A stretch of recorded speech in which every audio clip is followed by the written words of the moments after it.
ठीक 12 बजे इस ब्रिज को बंद कर दिया जाता है और इस ब्रिज के नाम में भी रहस्य है। दरअसल इस ब्रिज का असल नाम तो कुछ और ही है, लेकिन लोग इसे हावड़ा ब्रिज कहकर बुलाते हैं। कहा जाता है कि इस ब्रिज की एक चाबी भी है जो आज भी अंग्रेजों ने भारत को नहीं दी है। जी हाँ, हावड़ा ब्रिज को लेकर ऐसे कई किस्से और कहानियां फेमस हैं जिनके पीछे का सच खुद हावड़ा में रहने वाले लोगों को भी नहीं पता। वैसे अगर आप इन कहानियों के पीछे का सच जानना चाहते हैं तो बने रहिए हमारे आज के इस वीडियो के अंत तक, क्योंकि आज हम हावड़ा ब्रिज से जुड़े रहस्यों से पर्दा उठाने वाले हैं जो आपको भी हैरान कर सकते हैं। इसलिए दोस्तों, वीडियो में हम आगे बढ़े उससे पहले नए व्यूवर्स चैनल को सब्सक्राइब करके बेल आइकन को प्रेस कर दें ताकि हमारी आने वाली वीडियोस की नोटिफिकेशन आपको मिलती रहे। और अगर आप हमारी ये वीडियो फेसबुक पर देख रहे हैं तो हमारे पेज को फॉलो जरूर कर लें। तो चलिए शुरू करते हैं। दोस्तों, अगर आप भारतवासी हैं और अगर आप गांव कस्बे में निवास करते हैं या आपने दादी नानी के मुंह से कहानियां सुनी है तो ये बात भी आपने कभी न कभी सुनी होगी कि जब भी कोई बड़ा बांध या बड़ा ब्रिज बनता है या कोई तालाब खोदा जाता है तो मानव बलि मांगती है। कहावत है कि जब भी कुछ बड़ा बनता है तो सैक्रिफाइस करना पड़ता है, यानी कुछ लोगों को अपनी जान गंवानी पड़ती है, जिसके बाद से ही तैयार की गई चीज मजबूती के साथ खड़ी रहती है। दोस्तों, हावड़ा ब्रिज को लेकर भी यही बात कही जाती है। लोगों द्वारा ये कहानी प्रचलित है कि हावड़ा ब्रिज जैसे बड़े ब्रिज को तैयार करते समय कईयों की बलि दी गई थी। लेकिन हम आपको बता दें कि यह सिर्फ और सिर्फ एक अफवाह भर है। किसी भी कंस्ट्रक्शन में काम को करने के बाद बलि देना महज एक किंवदंती है। आपको ये बात पता होनी चाहिए कि किसी भी देश की सरकार ऐसी गलत चीजों को कभी भी प्रमोट नहीं कर सकती। 75 सालों से कोलकाता की पहचान रहा हावड़ा ब्रिज वर्ल्ड वॉर का भी गवाह रहा है। इस ब्रिज ने जहां सेकेंड वर्ल्ड वॉर के दौरान बमबारी झेली है, वहीं इसने भारत को विकसित होते हुए भी देखा है। दोस्तों, हावड़ा ब्रिज के इतिहास को जानने के लिए हमें उस समय के इतिहास को खंगालना होगा जब उसे तैयार किया जा रहा था। लेकिन उससे पहले हम ये जानेंगे कि क्यों इस ब्रिज को 12 बजे बंद कर दिया जाता है। दरअसल जिन इंजीनियरों ने इस ब्रिज को बनाकर तैयार किया, उन्होंने उसे 12 बजे बंद करने की बात कही थी। ऐसा कहा जाता है कि उन्होंने साफ ये चेतावनी दी थी कि इस ब्रिज को ठीक 12 बजे बंद कर देना, वरना यह ब्रिज गिर जाएगा। लेकिन इस बात की किसी को खबर नहीं है कि इसे दिन के 12 बजे बंद करना या रात के 12 बजे। यही वजह है कि जब भी घड़ी में 12 बजता है तो हावड़ा ब्रिज को कुछ देर के लिए बंद कर दिया जाता है।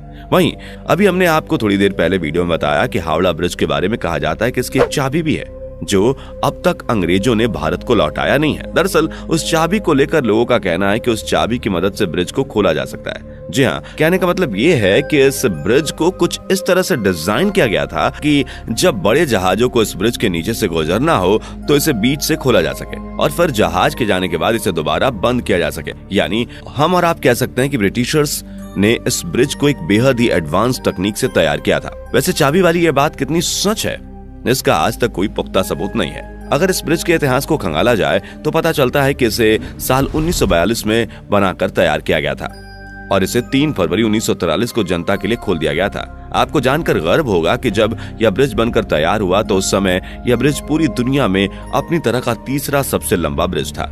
दोस्तों, अब तक तो आप ये समझ ही गए होंगे कि हावड़ा ब्रिज का निर्माण अंग्रेजों ने करवाया था, लेकिन इसके पीछे का रीजन भी आप बहुतों को नहीं पता होगा।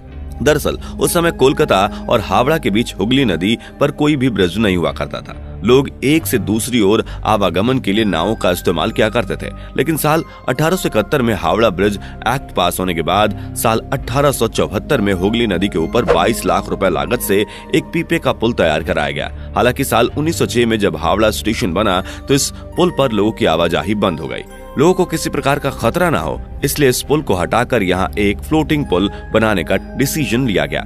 लेकिन दोस्तों, उसी वक्त फर्स्ट वर्ल्ड वॉर छिड़ गई, जिस वजह से फ्लोटिंग पुल बनाने का काम शुरू नहीं किया गया। लेकिन साल 1922 में न्यू हावड़ा ब्रिज कमीशन का गठन करने के बाद Braithwaite Burn and Jessop construction company को इस ब्रिज को बनाने का काम या यूं कहे टेंडर दिया गया। आपको जानकर आश्चर्य होगा कि इस पुल के नीचे आपको एक भी पिलर देखने को नहीं मिलेगा। ऐसे में ये सोचने वाली बात है कि बिना पिलर के आखिर ये कैसे ये ब्रिज इतने सालों से पानी के नीचे खड़ा है।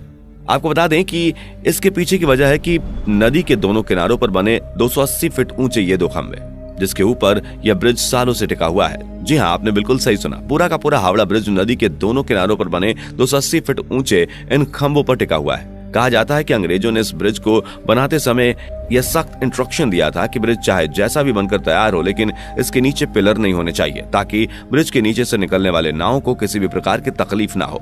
यही वजह है कि पूरा का पूरा हावड़ा ब्रिज बस नदी के किनारे बने 280 फीट ऊंचे 2 खंभों पर टिका हुआ है। दोनों खंभों के बीच की दूरी 1500 फीट है। इस ब्रिज को लेकर इससे भी ज्यादा हैरान करने वाली बात यह है कि इस ब्रिज को बनाते समय स्टील की प्लेटों को जोड़ने के लिए नट बोल्ट का इस्तेमाल न करके मेटल की बनी कीलो यानी कि रिवेट्स का इस्तेमाल किया गया है। इतने बड़े ब्रिज में एक भी नट बोल्ट का इस्तेमाल ना करना वाकई हैरान कर देने वाली बात है। आपकी जानकारी के लिए बता दें कि कैंटिलीवर ब्रिज को बनाने में 26,500 टन स्टील का इस्तेमाल किया गया है।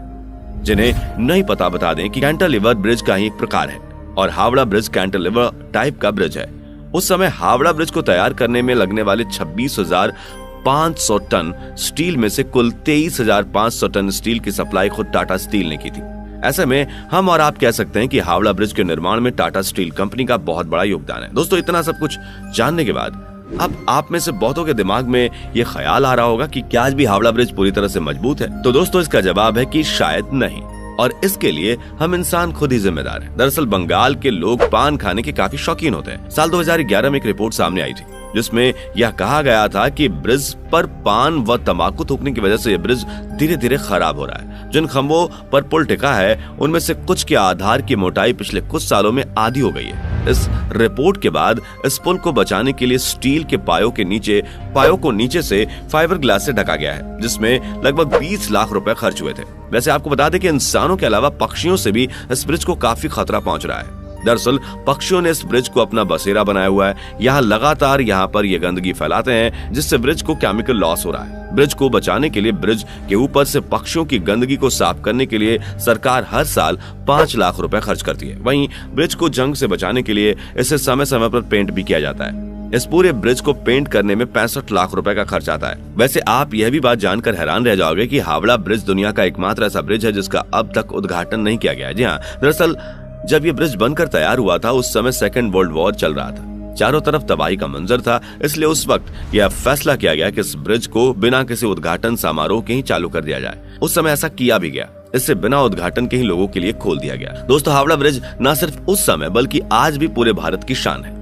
वैसे आपको बता दें कि इस पुल पर सेकेंड वर्ल्ड वॉर के समय बमबारी भी की गई थी, लेकिन इस ब्रिज को इससे कोई भी नुकसान नहीं पहुंचा था और यह आज भी पूरे गर्व से हुगली नदी पर खड़ा है। अगर बात करें इस पुल के नाम की तो आपकी जानकारी के लिए बता दें कि 14 जून साल 1965 को गुरु रविंद्रनाथ टैगोर के नाम पर इसका नाम रविंद्र सेतु कर दिया गया, लेकिन लोगों के बीच आज भी यह हावड़ा ब्रिज के नाम से ही फेमस है। दोस्तों, वैसे जाते जाते आपको ये बता दें कि हावड़ा ब्रिज को बनकर तैयार करने में कुल 2.2 मिलियन रुपयों की लागत आई थी। इस ब्रिज की कुल लंबाई 1528 फीट है और इसकी चौड़ाई 62 फीट है। दोस्तों, ये ऐतिहासिक ब्रिज अपने आप में एक मिसाल है। दोस्तों, क्या आप कभी हावड़ा ब्रिज की सैर पर गए हैं? कमेंट में जरूर बताइएगा। दोस्तों, इस वीडियो में फिलहाल इतना ही। उम्मीद है आपको आज की ये वीडियो पसंद आई होगी। अगर हाँ, तो इस वीडियो को लाइक करें और इस तरह के और भी अमेजिंग और इंटरेस्टिंग वीडियो देखते रहने के लिए चैनल को जरूर सब्सक्राइब करें। Thanks for watching.